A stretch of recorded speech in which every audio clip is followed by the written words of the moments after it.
अगर हमें कोई पागल बना रहा है तो धन की इच्छा पागल बना रही है।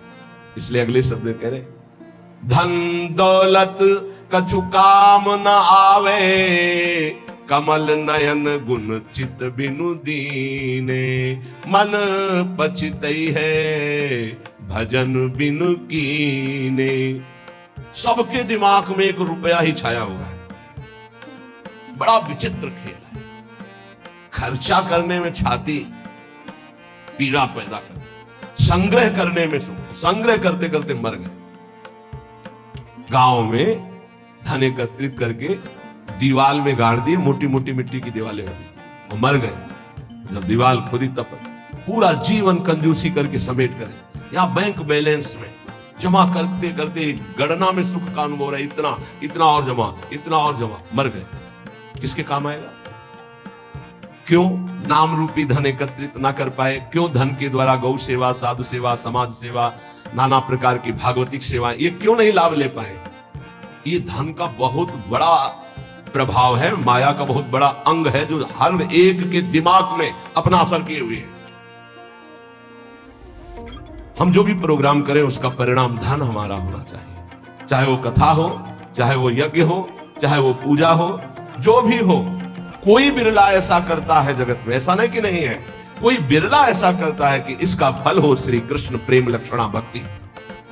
ऐसा नहीं कहते कि नहीं है, पर सबके दिमाग में एक यही है कि जो मैं कर रहा हूं उसका परिणाम अच्छी धनराशि मिलना। इसीलिए क्या कह रहे कि पछताओगे बाद में। क्या पछताओगे? अरबों रुपया बैंक में जमा करके पधार गए, भारतीय बैंक का वही रखा हुआ है, आपकी केवल जीवन की श्वासें नष्ट हो गई, बस। आसक्ति उसकी आपकी दुर्गति कराएगी, जीवन का समय आपको उसके संग्रह में गया, कुछ हाथ नहीं लगा। कितना भोगोगे? कितना भोगोगे? क्या खाओगे? कितना खाओगे? जब शरीर नहीं रहेगा तो ये सब खाना पीना किस कार्य में आया, यदि सच्चिदानंद से चित्त नहीं जुड़ा। इसलिए पछताओगे यदि धन की प्रधानता जीवन में रही। तो आप सच्ची मानिएगा, आप जितने लोग बैठे हो, विचार करके अभी देख लो, वृंदावन की भूमि में बैठे हो। हम नहीं कहते कि सबके दिमाग में होगा, लेकिन आप देख लो, प्रधानता हर क्रिया के परिणाम में धन प्राप्ति की लालसा। हर क्रिया, साधु संग कर रहे हैं तो ऐसी कुछ आशीष हो जाए कि धन प्राप्ति हो जाए। हम ठाकुर सेवा, ठाकुर दर्शन, उपासना, सबका परिणाम एक धन की तरफ रहता है, सबका परिणाम। कोई बिरला ऐसा होता है जिसके दिमाग में धर्म होता है कि मैं जो भी करूंगा धर्म पालन के लिए करूंगा, मेरे जीवन का उद्देश्य है समस्त जगत को सुख प्राप्त हो, भगवान प्रसन्न हो जाए, बस। ये कोई बिरला करता होगा, बिरला। वो भक्ति का आडंबर करके, वो वैराग्य का नाटक करके, उपदेश का, व्यापार का, संसार का, चाहे वो परमार्थ हो या व्यवहार हो, दोनों में प्रधानता हमारी रहती है धन की। ये भगवान की प्राप्ति में बहुत बड़ी बाधक बनती है। कंचन देखत को यहाँ जगत संगाती, तात मात अपने सुख भीने, ललित किशोरी द्वंद मिटैना, आनंद कंद बिना हरि चीन्हे, मन पछितई है भजन बिन कीने। अब दूसरी बात है, देखत ही यह जगत संगाती। सबसे ज्यादा संसार में संगाती माना जाता है विपरीत शरीर को। काम, दूसरा है काम, विपरीत शरीर का संगाती। इसके लिए प्राण देने के लिए तैयार है। और जबकि वासना की निर्वासनिक स्थिति भगवान से होगी, किसी शरीर भोग से नहीं होगी। उससे तो जैसे अग्नि में और घी डालते जाओ तो बढ़ती चली जाती है, ऐसे ही वासना की शांति भोग में नहीं, त्यागात शांति अनंतरम। लेकिन ना जानने के कारण पूरे के पूरे जीवन नष्ट हो जाते हैं केवल भोग चिंतन से। बहुत आश्चर्य की बात है, यदि इसे भजन के बल से, भगवत कृपा बल से, गुरु कृपा बल से इसे संभाला ना गया तो मिले भले कुछ ना, पूरे जीवन इसी का संकल्प बनता रहता है, चिंतन होता रहता है। ये ठग है जो हमारे जीवन को नष्ट कर देते हैं। कामिनी के संग की लालसा भगवत प्राप्ति नहीं होने देती। जैसे पहला था धन की प्राप्ति की लालसा, ऐसे ही जितना भी धन कमा लो, जितना भी सब कर लो, अंदर एक लालसा बनी रहेगी भोग भोगने की। ये अगर भावना शरीर भोग की बनी रही तो ये भी भगवत प्राप्ति नहीं होने देती। कितना भोगोगे, कब तक भोगोगे?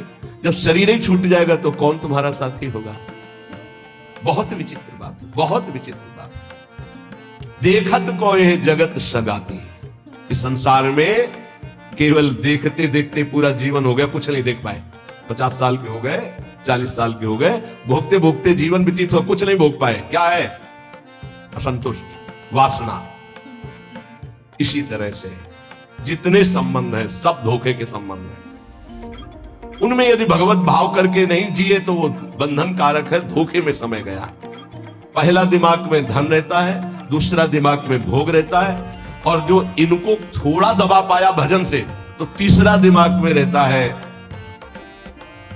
हमारे यहां नाम हो जाए, लोग याद रखें। किसको लोग याद रखें? भगवान को याद नहीं करते, तुम्हें याद करेंगे। भगवान को नहीं याद करते, जिनके याद करने से कल्याण हो जाता है, तो तुम्हारे को कौन याद करेंगे? बोले यार कुछ तो ऐसा हम कर जाएंगे। कितने का कर जाओगे? क्या कर जाओगे? अरे जिन्होंने अनंत ब्रह्मांड बना दीजिए उनका नाम नहीं ले रहा, तो तुम 1-2 महल बना दोगे, 1-2 पौशाला और अस्पताल खोल दोगे, तुम्हारा नाम चलेगा? श्री कृष्ण ने अनंत ब्रह्मांड बनाए, सब थोड़ी नाम जप कर रहे हैं उनका। तुम्हारा कौन नाम जप करेगा कि भाई बहुत यश कीर्ति की आखिरी चाह। इसीलिए कह रहे हैं कि ललित किशोरी द्वंद्व मिटे ना, आनंद कंद बिना हरि चीने, मन पछित है भजन बिन कीने। थोड़ा समय रह गया है। जितने सत्संग सुन रहे हो इतना समझ लीजिए, अब हमारे जीवन का थोड़ा समय रह गया। अब तो जाग जाओ, इन 3 में सोना बंद कर दो। ललित किशोरी जी कह रहे हैं ये जो धन की लालसा, अरे बोले तुम तो बाबा जी हो, तुम्हारा चल जाएगा, हमारा गृहस्थी में बहुत जरूरतें हैं, धर्म पूर्वक कर्तव्य कर्म करो, उससे जो मिल रहा है संतोष धारण करते हुए अपनी स्थिति के अनुसार ब्याह बरात जितने कार्य है सबका होता है सृष्टि में। आज दुख पाया जा रहा है अपनी स्थिति से हटकर करने पर, आज दुख पाया जा रहा है केवल प्रशंसा के लिए करने पर। अगर आपकी स्थिति गरीबी की है तो आप किसी गरीब वर्ग को ढूंढेगा, आपकी पुत्री सुखी रहेगी। ये भ्रम छोड़ दो कि थोड़ा हमसे बड़ा धनी हो, बहुत हानि हो जाएगी।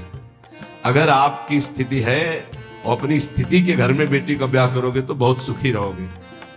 अगर अर्थ की प्रधानता रखकर बेटे का ब्याह करोगे तो दुखी रहोगे। देख लेना, परिणाम में देख लेना। इसलिए धन के लिए तुम इतना व्याकुल मत हो, कर्तव्य कर्म करो, जैसी परिस्थिति उसके अनुसार चलो।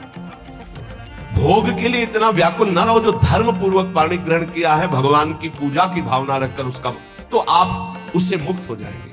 नाम चिंता मत करो, नाम जप करो तो तुम्हारी विमल कीर्ति यहां नहीं भगवान के दरबार में होगी। ये मम जन है, ये मेरा जन है। जैसे अम्बरीश जी की चर्चा भगवान के दरबार, भक्तों के यहां भगवान की जैसे चर्चा होती, ऐसे भगवान के दरबार में महाभागवतों की चर्चा। इतना नाम जप करो, इतना ठाकुर सेवा करो कि भगवान अपनी सभा में आपको याद कर ले। इससे बड़ी क्या बात होगी? त्रिभुवनपति की सभा में तुम्हारा यश गाया जाए।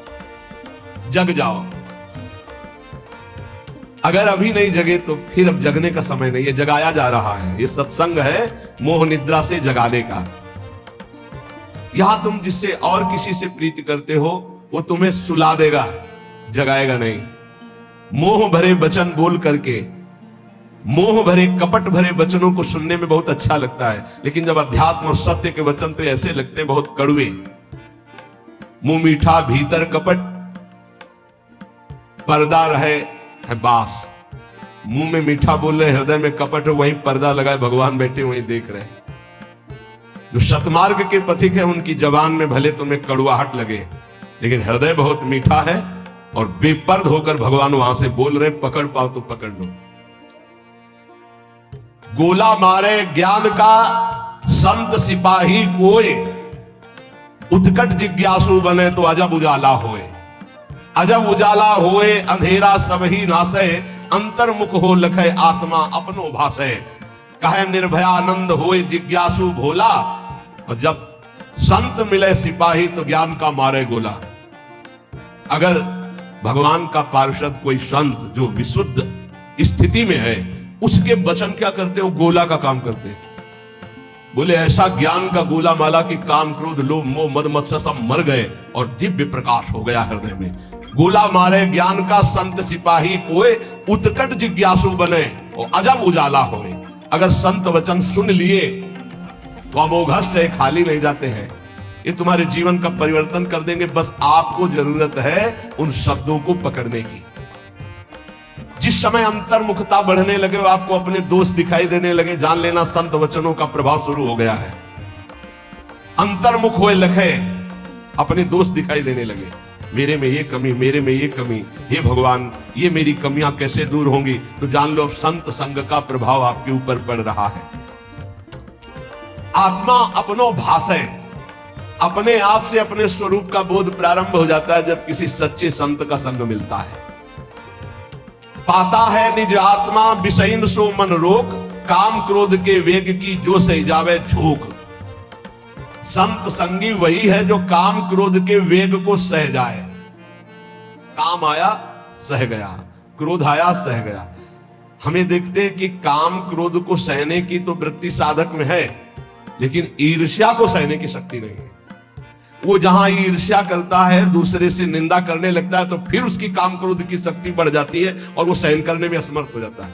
अहम मैं जितेंद्रिय हूं, और ईर्ष्या दूसरे की उन्नति देखकर डाह होना, जलन होना, जहां आया तो फिर वो वही परास्त हो गया जहां जीत रहा था। इसको पकड़ना।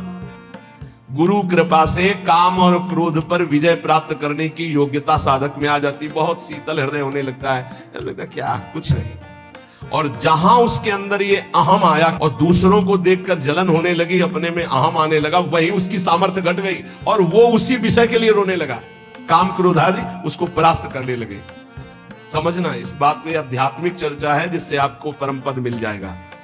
आप अगर गुरु शरणागत है तो काम क्रोध आपके अंदर स्फुरित होंगे, परास्त नहीं कर सकते।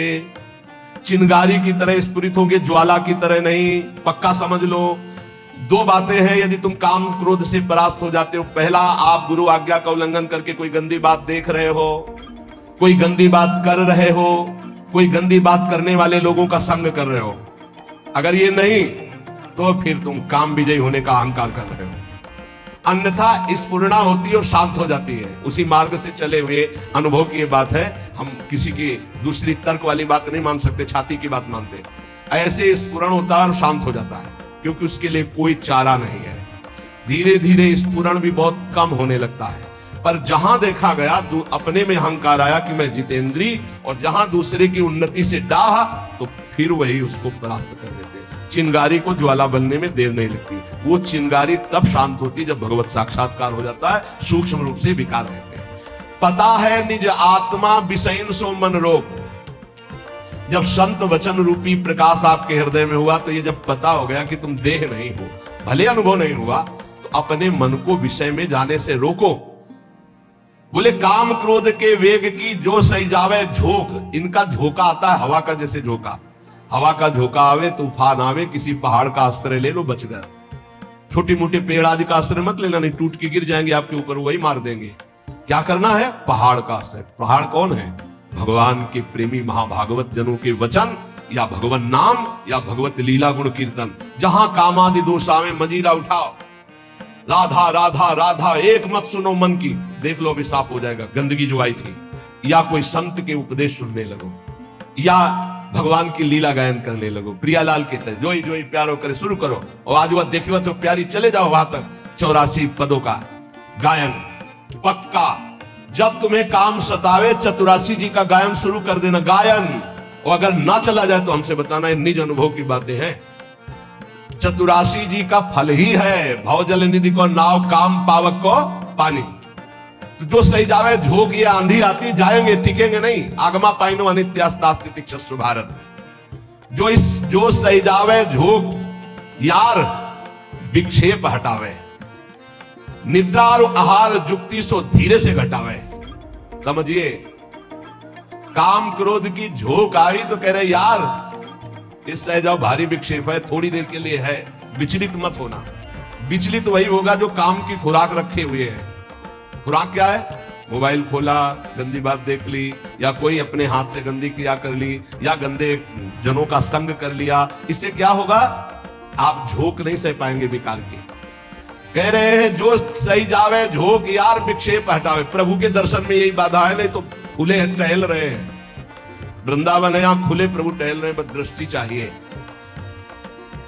यार का तात्पर्य बहुत प्रेम भरा शब्द है। मित्र, एक बार सह जाए इसकी झोंक को, आगे निकल जाएगा। जो सही जावे झोंक यार विक्षेप हटावे। तो विक्षेप कैसे हटेगा? बोले निद्रा और आहार जुक्ति सो कछु धीरे से घटावे। बस कल भी चर्चा हुई थी निद्रा और आहार को कम करने की, पलटू स्वामी की। इन निर्भयानंद जी बड़े सिद्ध महापुरुष ब्रह्मानंद में डूबे हुए, इन दो पर असर साधक अपना दिखा दे। ये दो सबके ऊपर असर दिखाए, पूरा जीवन व्यतीत हो जाता है। खाना और सोना, अच्छा भोजन और खूब चक्क सोने को मिले। कह रहे हैं कि अगर परमार्थ का लाभ लेना है तो साधक दो पर अधिकार करे, नींद और भोजन। फिर बार बार कहते हैं अभ्यास अभ्यास। नींद और भोजन, ये दो, निद्रा और आहार। फिर तीसरे पर विजय जो मैथुन, फिर चौथा जो भय। ये चार ऐसे दोष है पूरी सृष्टि को अपने अधीन किए हैं। निद्रा, भय, आहार, मैथुन, ये सब के सम जग उपजाए, सब इसी में फंसे हुए। ऐ साधक, इन चारों पर विजय प्राप्त करनी। निद्रा तब जब आहार पर आप संयम करेंगे। बहुत बार आहार पे चर्चा होती, भाई आहार को संभाल लो, इसको बढ़ाते चले जाओ, एक एक कवल बढ़ता चला जाएगा। इसको घटाते चले जाओ, घटता चला। 400 ग्राम में पूरे 24 घंटे शरीर का सम्यक मेहनत करते हुए पोषण हो जाएगा 400 ग्राम में। यहां यही है कि अगर आप भगवत मार्ग में चलना चाहते हो तो आहार पर संयम करो, तो नींद पर संयम हो जाएगा। आहार पर संयम करो, पर इतना भी संयम न करो कि सीढ़ी चढ़ने उतरने लायक न रहो। उचित आहार लो जितना आपको नींद ना सतावे। ये बहुत बड़ी सिद्धि है। अगर आप निद्रा और भोजन पर शासन नहीं किए तो काम और क्रोध पर शासन नहीं कर पाओगे, पक्का। ये चार चीजें साधु के जीवन में बिल्कुल शासन में होती है। निद्रा, भय, आहार, मैथुन। भय नहीं होता साधु को। साधु का मतलब होता भगवत मार्ग के पथिक, चाहे गृहस्थ हो चाहे विरक्त हो। और नींद पर बहुत शासन होता है, और आहार पर बिल्कुल विजयी होता है वो। और वो मिथुन धर्म का त्यागी होता है, चाहे गृहस्थ हो चाहे विरक्त हो। अरे ऐसे ऐसे गृहस्थ हैं अपने ही पास है कि हम उनकी चरण वंदना करते हैं। वृंदावन में शपथ पूर्वक पति पत्नी कसम खाकर ब्रह्मचर्य से रह रहे हैं। सच्ची कहते हैं, हृदय से साधु बनने पर भी पूरे जीवन डर रहा है इसी बात का। और वो पति पत्नी एक जगह रहकर के संयम से हम उनकी चरण वंदना करते हैं, चरण वंदना करते हैं। कोई भी जगत का महात्मा इस बात से डरता है कि संयोग ना हो। वो संयोग में पड़े हैं, एक ही घर में रहते हैं, ज्यादा जगह नहीं तो हो सकता है कोई एक ही आसन में रहते हो, लेकिन बलिहारी कसम पूर्वक ब्रह्मचर्य। और यही नहीं, बाहर भी रहते हुए ऐसे शिष्य है, तब ये लगता है कि भगवान की कृपा अमोघ है, क्या नहीं कर सकती। तो आप लोग तो बैरागी हैं। निद्रा और आहार जुक्ति सो धीरे सो कछु घटावे। धीरे धीरे घटाना चाहिए। नींद और आहार, देखो संतों ने कहा है, निद्रा और आहार जुक्ति सो कछु घटावे। कहे निर्भयानंद झूठे जाने सब नाता, विषयन सो मन रोग आत्मा निज का पाता। जब समस्त विषयों पर विजय प्राप्त कर लेता है तो आत्मानंद का उसे अनुभव स्वयं होने लगता है। अष्ट सिद्धि नौ निधि हमारी मुट्ठी में हरदम रहती। ये नाम जापक, ये सांसारिक लाभ की तो बात जाने दो। अष्ट सिद्धि नौ निधि हमारी मुट्ठी में हरदम रहती, नहीं जवाहर सोना चांदी त्रिभुवन की संपत्ति चाहती। भावे ना दुनिया की बातें दिलवर की चर्चा सहती, ललित किशोरी पार लगावे माया की ये सरिता बहती। राधा राधा राधा, सब सिद्धियां सब लाभ आपको प्राप्त है। जो नाम जापक अपने कर्तव्य को भगवान में समर्पित करता है वो कैसा सिद्ध महापुरुष हो जाता है। जगत गुरु भगवान श्री कृष्णचंद्र जो गीता जी में महापुरुष की स्थिति का वर्णन करते हैं, त्यक्त्वा कर्म फलासंगम, बहुत दिनों के बाद है, त्यक्त्वा कर्म फलासंगम नित्य तृप्तो निराश्रयः, कर्मण्यभिप्रवृत्तोऽपि नैव किंचित करोति सः। इसीलिए बीच बीच में रुक जाता है, बहुत स्थिति का ऊंचा वर्णन यहां है, और उसके लिए कुछ साधना चाहिए। जब तक अच्छी साधना नहीं होगी तो सिद्धावस्था को समझ पाना बड़ा कठिन होता है। और ये भगवान की वाणी ऐसे अर्थ पढ़ लेना तो अलग बात, उसको समझना। त्यक्त्वा कर्म फलासंगम नित्य तृप्तो निराश्रया। देखो पहले एक एक शब्द में डूबा जाता है। शास्त्रों का मनन कैसे होता है? निराश्रया, किसी का भी आश्रय न हो। सिद्ध पुरुष कैसा होता है? निराश्रित होता है, एकमात्र अपने स्वरूप में स्थित या भगवान में स्थित, सब अन्य आश्रय रहते। और यहां एकमात्र भगवान का आश्रय नहीं और सब आश्रय है। देख लो अंदर से। सिद्ध पुरुष कहता होता है नित्य तृप्तो, कभी कोई चाह ही नहीं होती, जैसे गले तक छका हो फिर उसको कुछ भी नहीं। नित्य तृप्तो, त्यक्त्वा कर्म फलासंगम, किसी भी कर्म की कोई भी फल की आशा नहीं रहती। कर्मण्य भी प्रवत्तोपि नयु किंचित करोति सा, अच्छी तरह कर्म करता हुआ भी वो किसी कर्म का कुछ फल नहीं चाहता।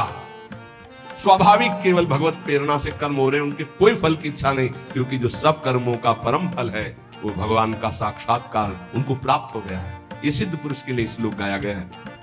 जो कर्म और कर्म फल की आसक्ति का त्याग करके सब आश्रयों से रहित सदा तृप्त रहता है, फिर भी वो अच्छी तरह शास्त्र आज्ञा के अनुसार कर्म करता है, पर किसी भी कर्म फल की कोई आकांक्षा नहीं है, वो सिद्ध हुआ पुरुष कहा जाता है। श्री भगवान कह रहे हैं। लेकिन यहां उल्टा है। अगर हम कोई भी कर्म करेंगे तो पहले हमारा जो सोच होगी वो उसके फल पे होगी। ये सोच नहीं होगी कि हमारा धर्म है इसका पालन करना। कोई भी कर्म बिना फल की आकांक्षा के आप शुरू ही नहीं कर सकते। सोचो, सोचना जरा। कोई भी कर्म करेंगे तो इसका फल क्या होगा, ये हम साधक के लिए कह रहे हैं। जो विषयी है वो नहीं सोचते, जो सिद्ध है वो नहीं सोचते। दोनों बात समझो। जो विषयी है वो नहीं सोचते कि इसका परिणाम क्या होगा, जेल मिलेगी कि दुर्गति होगी कि नरक जाएंगे कि शरीर नष्ट हो जाएगा, ये कुछ नहीं सोचते। जो सिद्ध है वो पूर्ण तृप्त है, इसलिए केवल शास्त्र सम्मत कर्म करते हैं, वो फल की आकांक्षा या फल की सोच ही नहीं रखते। जो बीच में है, ना पूरे विषयी है ना पूरे साधक है, वो पहले फल सोचते हैं। परिक्रमा का क्या फल होगा, सत्संग का क्या फल होगा, यह करेंगे तो इसका फल क्या होगा। फल पर दृष्टि रखने वाला अध्यात्म को धारण नहीं कर पाता है। भगवान कह रहे कर्मण्येवाधिकारस्ते, तुम कर्म से केवल अपना अधिकार रखो, फल के ऊपर नहीं। फल में सुख दुखे समय कृत्वा लाभा लाभो जया जयो, जय या पराजय, लाभ या हानि, सुख या दुख, इसमें समान भाव रखो। यह अध्यात्म, और यह तो सिद्ध पुरुष का लक्षण है। अब यहां ध्यान देना है, मैं कर्म करता हूं, ये कर्म मेरे लिए है और इसका अमुक फल मिलेगा, ऐसी जन साधारण साधक की स्थिति रहती है। ये उसके बंधन का कारक है, चाहे जितना बड़ा कर्म कर ले। ध्यान से सुनना, ये गीता जी है। ये मैं कर्म कर रहा हूं, इस कर्म का मेरा ये फल होगा। वो कर्म फल का और कर्मकर्ता बनने के कारण चाहे जितना ऊंचा कर्म करे वो बंधा ही रहेगा, मुक्त नहीं होगा। भले शुभ कर्म किया तो देवलोक जा, तपलोक जा, पर आना तुझे मृत्यु लोक में ही पड़ेगा। लेकिन जो सिद्ध महापुरुष होता है, परिक्रमा चलो स्वाभाविक, उसको कोई लक्ष्य नहीं कि इसका फल क्या होगा। इसका अच्छा अटल्ला चुंगी से मुड़ गया, उधर पूरी नहीं हुई, कोई उसको शोक नहीं है, ना कोई लाभ है ना कोई हानि है, स्वाभाविक कर्म हो रहा है। क्यों? क्योंकि उसने अपनी इंद्रियों को, अपने मन को अधीन करके परमात्मा तत्व की स्थिति प्राप्त की है। अगर इंद्रियां और मन पर विजय प्राप्त नहीं की तो जीवन मुक्त होते हुए भी दुर्गति को प्राप्त होगा। आत्मा जीवन मुक्त ही है, उसको कोई नहीं बांधा। इंद्रियां और मन बंधे होने के कारण आत्मस्वरूप जो जीवन मुक्त है उसको भोगना पड़ रहा है। बहुत ध्यान देने का विषय है। आत्मा को शुद्ध करने की जरूरत नहीं, परम शुद्ध है। आत्मा को मुक्त करने की जरूरत नहीं, परम मुक्त है। तो बंधा कौन है? इंद्रियों और मन में तुम्हारी तन्मयता, इंद्रियां मन विषय भोगों में। जैसे राजा तभी विजयी माना जाएगा जब सेना विजयी होगी, और सेना हार गई तो राजा हार गया, सेना जीत गई तो राजा जीत गया। ऐसे ही इंद्रिया मन हार गए विषयों में तो तुम हार गए, तुम्हारी दुर्गति होगी। और इंद्रिय विजेता मन विजेता हो गए तो तुम जीवन मुक्त हो गए, क्योंकि जीवन मुक्त थे, जीवन मुक्त हो, जीवन मुक्त रहोगे। पूरी साधना इंद्रिय और मन की आ गई है। इंद्रिय और मन को भोगों से हटाकर प्रभु में स्थित करना तो विजयी। अगर इंद्रिय मन भोगों में लग गए तो आवागमन से मुक्त नहीं होगे। लेकिन सिद्ध पुरुष की इंद्रियां और मन ये अपने आप शांत होते हैं, क्योंकि वो त्यक्त्वा कर्म फला संगम, ना कर्म में आसक्त है और ना फल में आसक्त है।